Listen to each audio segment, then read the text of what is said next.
Hi folks, welcome to my channel. If you happen to be new here, well, I should probably let you know that I'm just an American living in Germany, and today I'm thinking about Thanksgiving. And you know, when I get Thanksgiving on my mind, one other thing always comes to mind. No, it's not turkey, it's genocide. Let me just get right into it. Did you know that when European settlers arrived in the Americas, historians estimate that there were over 10 million Native Americans living there? But by 1900, the estimated population was under 300,000. Native Americans were subjected to many forms of violence, all with the intention of destroying their community. In the late 1800s, blankets from smallpox patients were distributed to Native Americans in order to spread the disease. There were several wars, violence was encouraged. For example, European settlers were paid for each Native person that they killed on American soil. In the 19th century, 4,000 Cherokee people died on the Trail of Tears, a forced march from the southern U.S. to Oklahoma. But even in the 20th century, civil rights violations were common and discrimination continues to this very day. This, what I'm going to call a genocide, could be seen as a two-stage process. The first being the destruction of the indigenous people's way of life, and in the second stage, the newcomers impose their way of life onto the indigenous group. I feel this still continues today, but this Thanksgiving, let's go back to where it all began, shall we? Just as a reminder, you know, it is estimated that during the initial Spanish conquest of the Americas, up to 8 million indigenous people died. Or, for example, the Kalinago genocide was the massacre of some 2,000 natives by English and French settlers in 1628 in St. Kitts. But also between 1636 and 1638, the Pequot War took place between the Pequot tribe and British invaders. The white colonists offered bounties for the heads of killed hostile natives, and later they offered cash for their scalps. And by the end of that war, about 700 of the Pequot tribe had been killed or taken into captivity. Hundreds of prisoners were sold into slavery. Some survivors were dispersed as captives to victorious tribes. And on May 26, 1637, the Pequot Massacre, or the Mystic Massacre as it's known, took place, and this is where white colonists, they set fire to the Pequot tribe's fort, which was near the Mystic River, and then they shot anyone who tried to escape from the wooden palisade fortress, ultimately killing most of the village. In 1675, the massacre of the Narragansett people occurred. British colonizers burned the local native settlements down. Its inhabitants were killed or evicted, most of the tribe's winter supplies destroyed, and it's believed that at least 97 Narragansett warriors and anywhere from 300 to 1,000 non-combatants were killed, including women and children. Though it should be said, exact figures are unknown because the winner writes history. During the French and Indian Wars that took place between 1754 and 1763, biological warfare was actually authorized to exterminate a local tribe of Ottawa natives.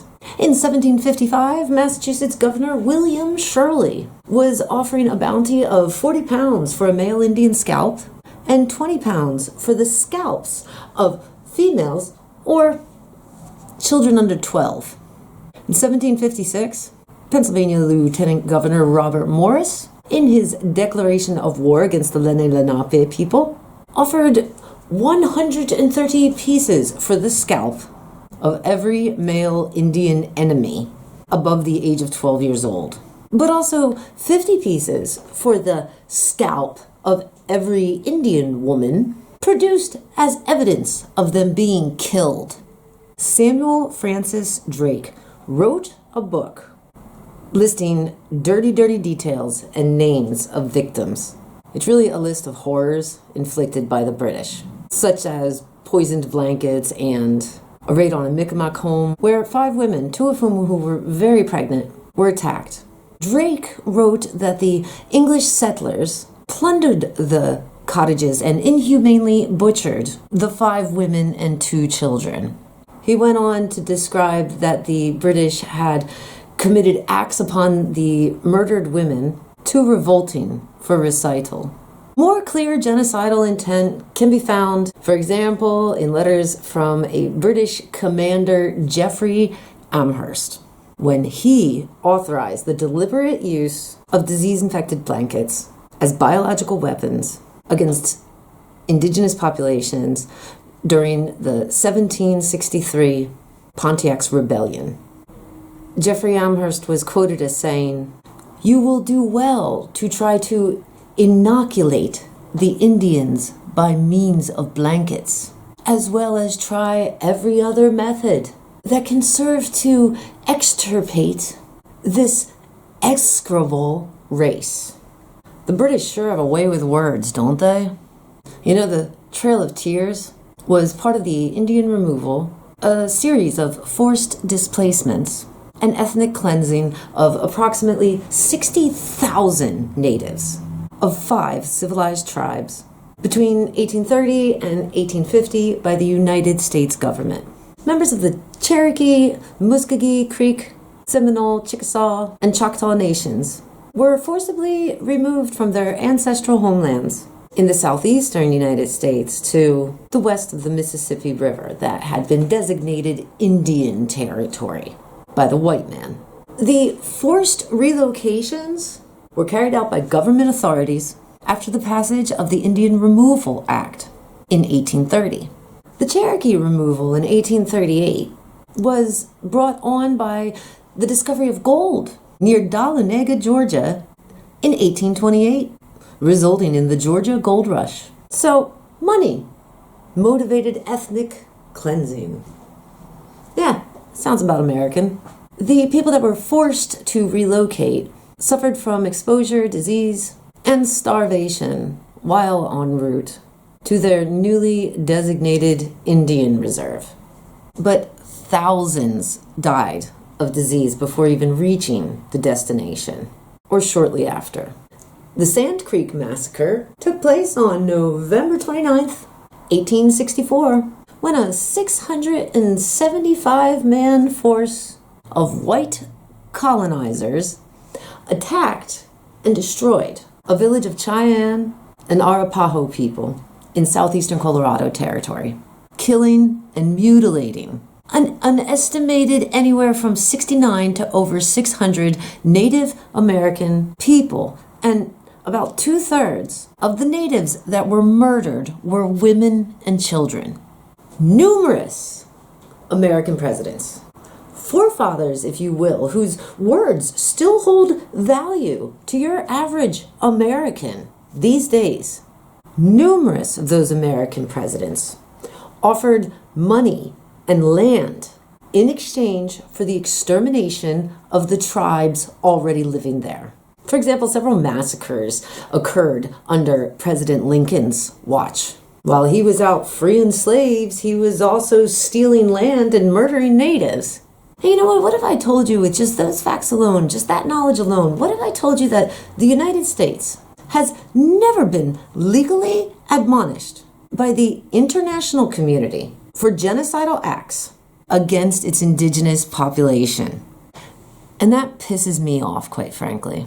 From the colonial period through the founding of the United States, but also continuing to the 20th century, the actions of these colonizers has included torture, terror, various abuses, massacres, systematic military occupations, removals of indigenous peoples from their ancestral territories, forced removal of Native American children to military-like boarding schools where many of them were abused and killed.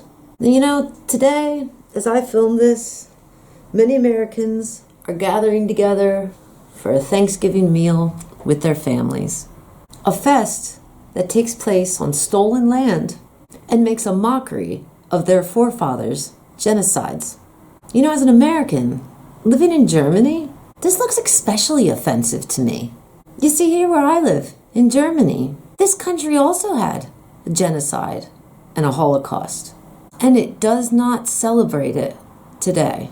So this Thanksgiving, I wish to once again say thank you to Germany for letting this descendant of colonizers sort of return. But Germany, honestly, when I think about all this stuff, I thank you more for your efforts. Your efforts to face, admit, and correct your past. You should really have a talk with countries like America. You could teach them a thing or two.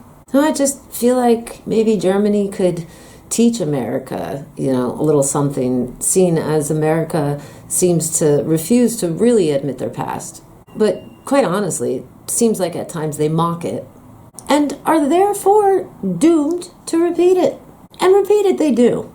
Did you know that American Indians and Alaskan Natives face some of the worst housing and living conditions in the United States right now?